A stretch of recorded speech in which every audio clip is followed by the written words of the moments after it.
Bom dia, estamos aqui em mais um domingo na Igreja do Encantado, no horário da escola dominical, e hoje nós vamos iniciar uma lição, uma revista nova, falando sobre Tito.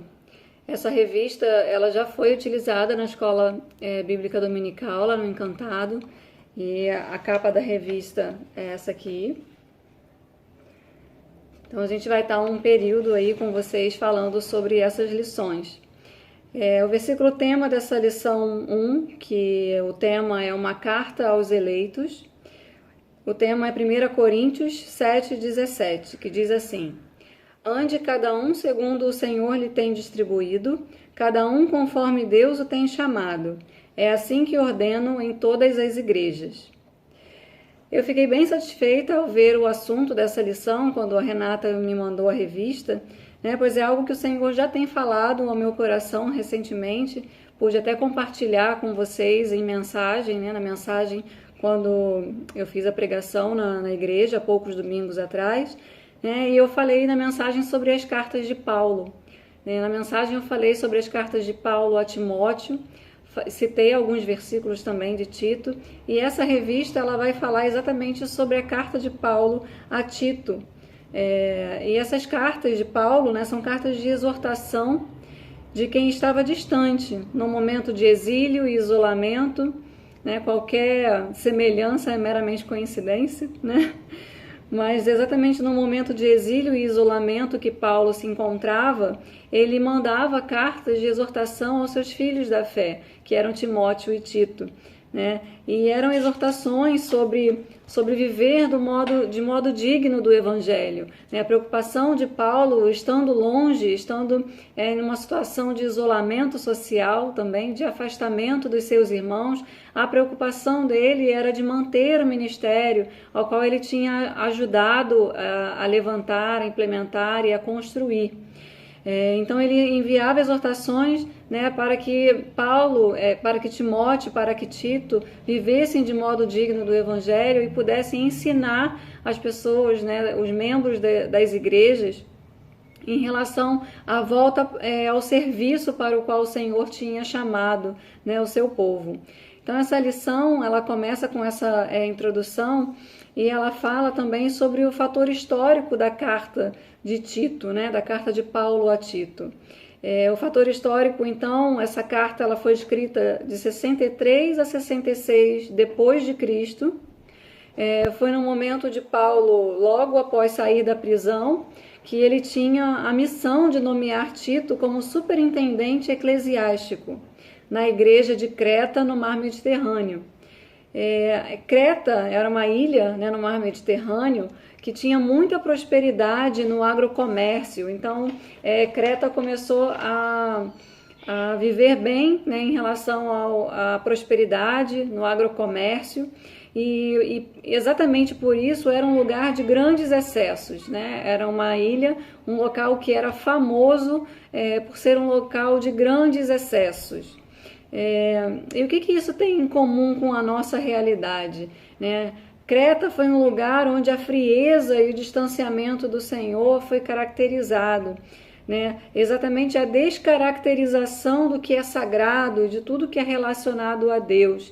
E quando nós já falamos aqui também há um tempinho atrás sobre a pós-modernidade que nos encontramos, nós falamos em relação a esse esfriamento da fé e esse questionamento de tudo que é relacionado a Deus. Então a gente tem essa descaracterização do sagrado.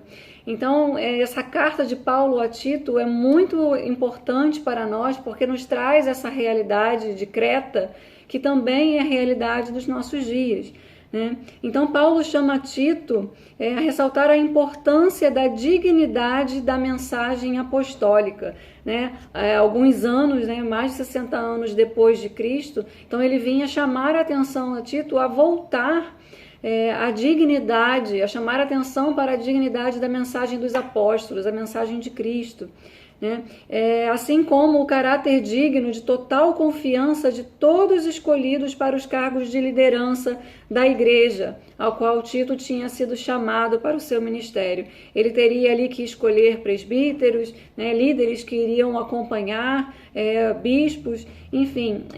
Então existe um chamado nessa carta também de atenção à dignidade de todos os escolhidos para o serviço na casa do Senhor.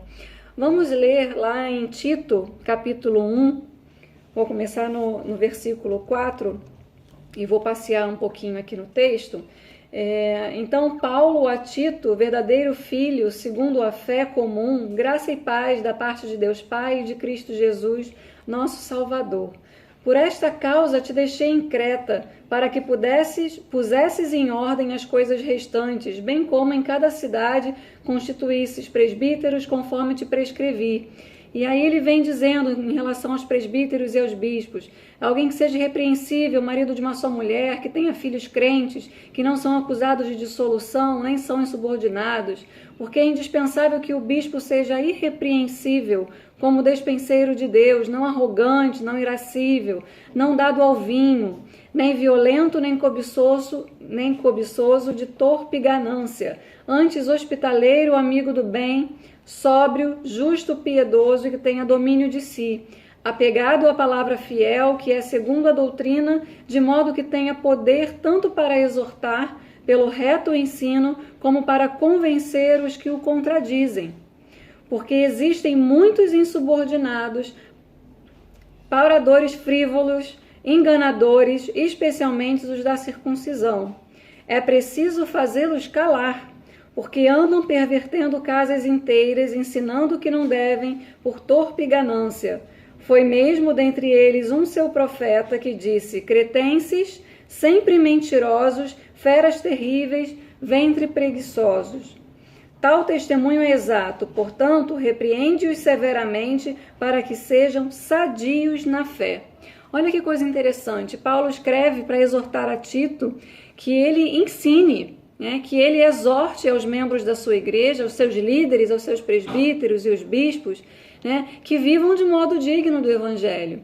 Né? E ele chama atenção para muitas pessoas falando mentiras em nosso meio, falando coisas que são contrárias à palavra de Deus, muitas vezes colocando justificativas e desculpas para falar contrariamente à palavra de Deus e a necessidade da gente congregar, de estar numa igreja, e ele chama a atenção de Tito em relação a isso. Então a lição ela nos traz 3 pontos iniciais da carta de Paulo a Tito, que são pontos que a igreja precisa restaurar. Então ela fala, número 1, da necessidade de restaurar a nossa fidelidade a Deus, voltar à forma, de crentes fiéis a Deus, voltar à alegria de estar no templo e servir ao Senhor.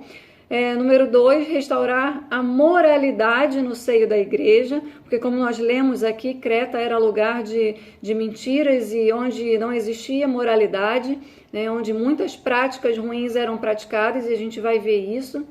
E, enfim, número 3, restaurar o serviço ao Criador. Uma vez restaurada a sua moralidade, você vai ter a alegria de servir a Deus, tirando de si todo esse peso, da sua carne, as coisas negativas que a sua própria vontade te traz, e então a gente estar livre para servir ao Criador. Então, começando aqui pelo tópico 1, que é sobre a fidelidade, Paulo, mesmo estando limitado pela prisão e o afastamento do seu povo, ele pensava no bem-estar e no crescimento e fortalecimento do trabalho que ele implementou, que ele implantou junto com Tito. Então ele percebeu que com o seu distanciamento, o povo decaiu da sua fé e a fidelidade ao Senhor e ao serviço.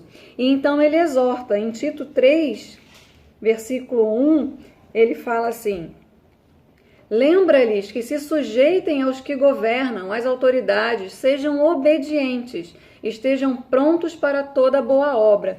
Então ele começou a reparar que ele estando distante, o povo ficou perdido e começou a não ter mais a fidelidade ao Senhor. Então ele exorta Tito para falar para o seu povo: olha, volta aqui né? Precisamos servir. E nós, nesse momento, né, de isolamento, a gente tem isso como exemplo. Nós estamos aqui exortando, né, para que vocês retomem a fidelidade ao Senhor, mesmo estando distanciados, que vocês tenham cuidado do bem-estar, do crescimento e do fortalecimento da obra do Senhor, da igreja, né? Permanecendo nos ministérios de oração, seguindo atentamente aos nossos líderes, né?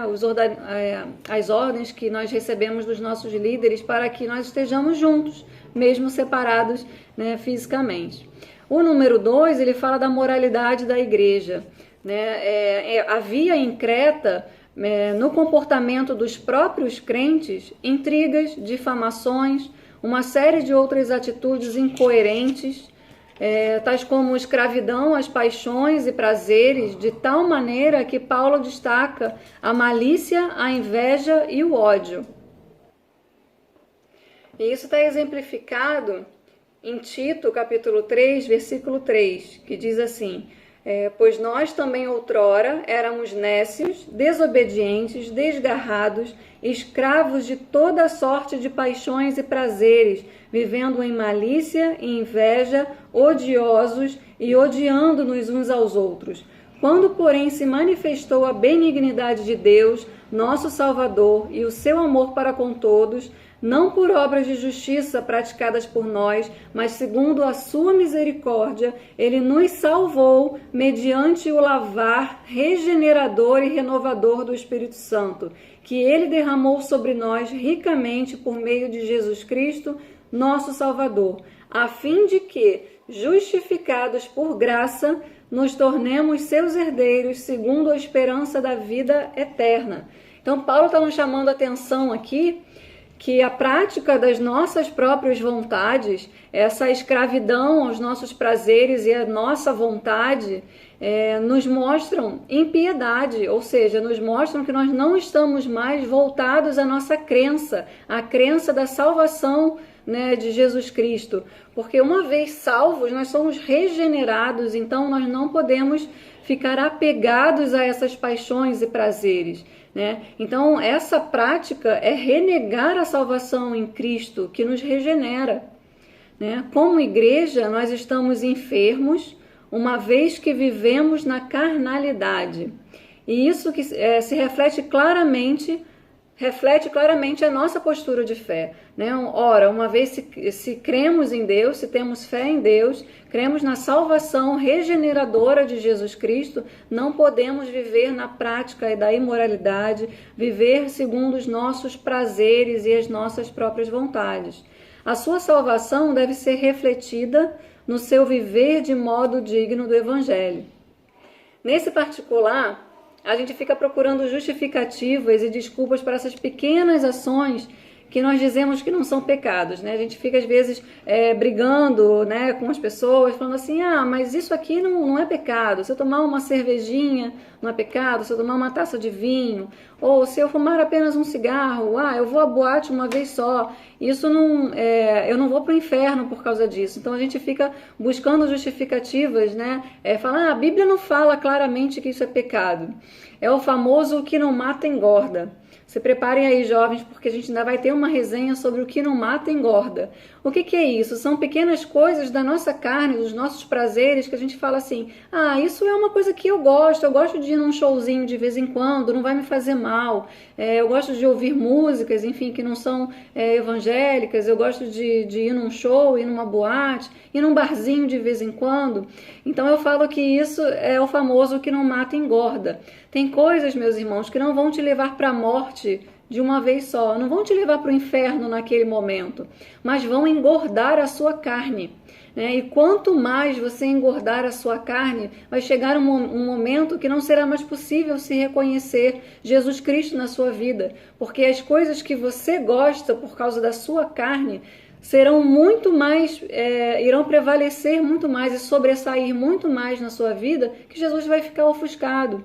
Então não é uma questão de é pecado ou não é pecado, a questão é de quanto mais você se encher do Espírito Santo, menos você vai querer essas coisas que só satisfazem a sua própria vontade. Então Paulo exorta Tito, né, para que as pessoas se libertem da escravidão dos prazeres próprios, né, dos prazeres da sua carne, para viver para Cristo. Então, por fim, Tito 3:8 fala do serviço, que é o nosso tópico 3. Né? Fiel é esta palavra e quero que no tocante a estas coisas faças afirmação. Confiadamente para os que têm crido em Deus sejam solícitos na prática de boas obras. Essas coisas são excelentes e proveitosas aos homens. Então, Paulo orienta Tito que devemos fazer morrer a nossa natureza terrena, que luta contra o nosso espírito. Devemos estar ocupados com servir a Deus, porque servindo a Deus com alegria, né, isso é impossível se a gente estiver cheio de carnalidade. Então, são as três coisas: de você mostrar a sua fidelidade ao Senhor, matando a sua própria carne, se livrando da imoralidade e se enchendo do Espírito Santo, porque aí você vai estar com alegria na casa do Senhor para servir ao Senhor. Então nós concluímos que precisamos de crentes fiéis a Deus, sensatos, justos, liberais, criteriosos, honestos, não caluniadores e sadios na fé, no amor e na constância. E que isso se refletirá na nossa postura de fé e no serviço ao Senhor. Amém, meus irmãos? Deus nos abençoe nesse dia.